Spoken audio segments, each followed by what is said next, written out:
She says she plunged into darkness. A circus acrobat badly injured. What she says happened when an act went horribly wrong. The accident in Providence injured 9 performers. Good evening to you. Thanks for being with us. I'm Jonathan Elias. I'm Lisa Hughes. Tonight, investigators say these performers fell to the ground when a clamp gave way. Let's get right to Jim Armstrong, who is live tonight in Providence. Jim?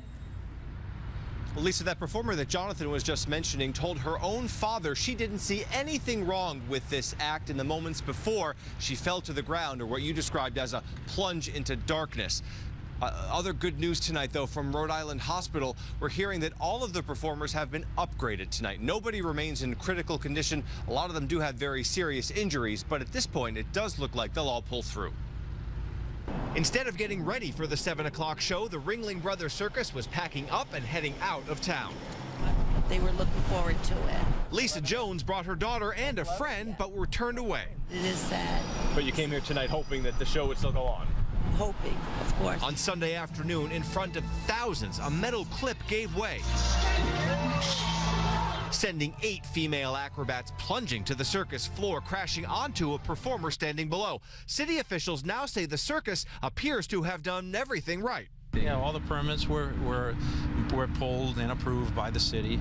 They test their own equipment prior to, and they did that as well. All of Sunday's shows canceled. Monday, another day off for performers and animals alike, as inspectors work to figure out why a small metal piece called a carabiner gave way. One single component, the carabiner, failed out of the probably half a dozen or so components that are involved in the act. Stephen Santos runs a circus school in Newton. He says accidents like this are incredibly rare. It's extremely tragic. It's not the kind of accident that you would expect to have happen. But also devastating and disappointing. I didn't like what I saw. Would you have still gone tonight if they hadn't canceled? Yes.